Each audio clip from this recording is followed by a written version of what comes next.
everyone.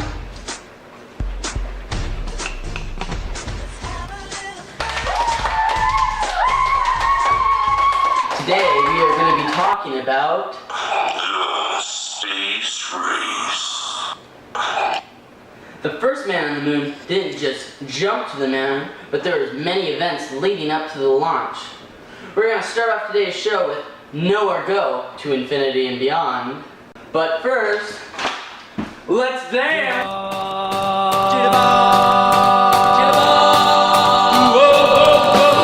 Jitterbug Mary, that's what they call me, baby. Jitterbug Mary. Oh no, I don't, baby. Jitterbug Mary. Okay, so I picked 3 people from the audience: Lauren, Casey, and Brittany. Here's how to play it. I'll ask each one of you one question from the space race, and if you answer the question incorrectly, something bad will happen. First question, Lauren. When in history was the space race, and what year did it occur? During the Cold War and in 1957. Correct. Casey, what marked the start of the space race, and who was it between? Well, the Sputnik, which was launched by the USSR, and it was between the US and the Russians. Okay, now Brittany. During the beginning of the space race, who was in the lead, the US or the USSR? The US? Ah!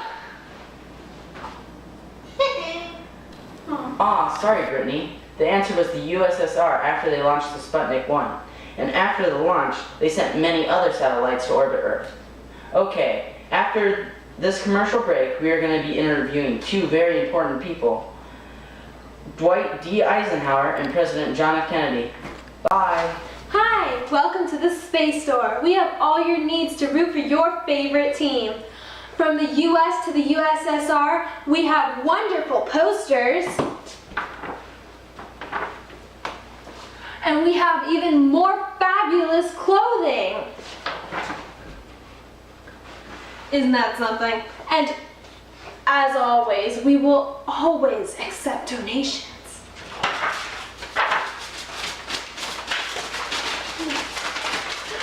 Welcome back.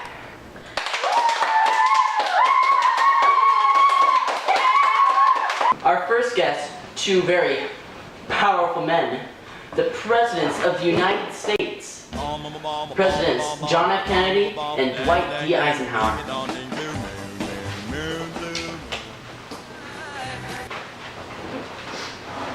Well, Kennedy and Eisenhower, let's jump into this interview. Around what era were you 2 presidents of the United States? 1953 to 1961, I was the president during the early stage of the space race. I was the president in the latter half of the space race, but during 1961 and 1963. But unfortunately, I was assassinated towards the end of my term. Well, that's really a shame. I mean, I can only imagine how difficult it would be to be assassinated. Yeah, it sucks, but I'm glad to be here chatting with you, Alan. Well, how do you guys feel about the standing of the Sputnik launch by the USSR? To be honest, I panicked. We had a long way to go in the space race. We started late, but this is a new ocean, and I believe the US must sail on it. But before, in 1958, I designed our own satellite, the Explorer 1, and also created 2 national space programs that operated with NASA. The first, the Air Force, dedicated itself to exploring the military potential of space. The second, led by the CIA, the Air Force and the NRO, used orbiting satellites to gather information on the Soviet Union and its allies. Its codename was the Corona. Well, that's awesome for both of you. It really is. After this commercial break, we're going to go have tea time, gravity time, with Neil Armstrong and Yuri. Have you ever tried freeze-dried food? Do you love it? Well, here at Astronaut Food Store, we have plenty of freeze-dried foods. We have freeze-dried crackers, freeze-dried cereal, freeze-dried freeze-dried bread, freeze-dried fruit, freeze-dried ice cream, and so much more. If you eat our food, you'll grow up to be that big, strong astronaut. Let's give a warm welcome to two very important astronauts, Neil Armstrong and Yuri Gagarin. Hello, nice to meet you two. Nice to meet you. Come sit, come sit. Okay. Take some tea, and we can jump into the very exciting life of an astronaut. Well, thanks for having us. So, how did the USSR prepare to send the first man into space? In 1951, the Soviet space program took another step forward with the launch of Luna 2, the first space probe to hit the moon. Well, in April of 1961, I became the first person to orbit Earth, traveling in a capsule-like spacecraft, Vostok 1. And how about the US?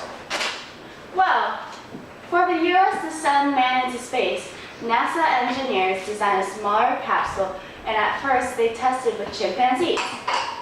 And in March of 1961, held a final test flight of human beings. And in 1969, when the U.S. Apollo program, Apollo 11, landed the first man on the moon, which ended the race to space. Well, I hope you guys had a very sweet time drinking our tea. Wow, just so much information to suck in. However, we here have our final guest, Nikita Khrushchev.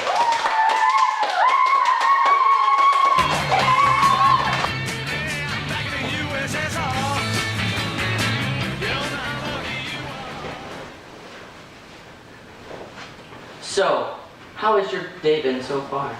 It's been great. I'm so excited to be on your show, Alan. I watch you all the time.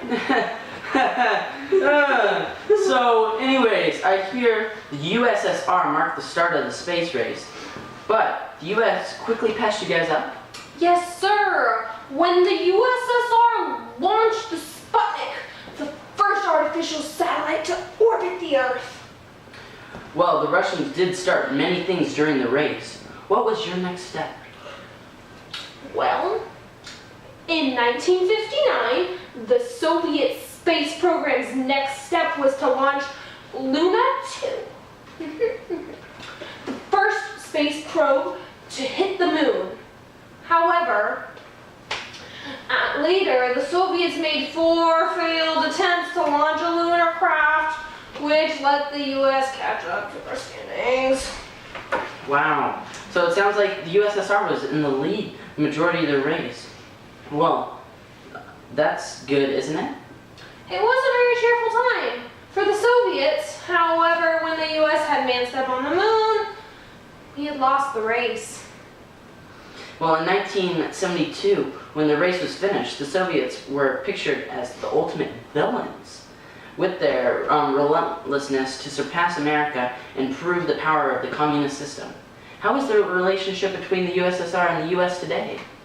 In conclusion of the space race in 1975, the Apollo-Soyuz mission sent 3 U.S. astronauts into space, aboard an Apollo spacecraft in orbit with a Soviet-made Soyuz vehicle.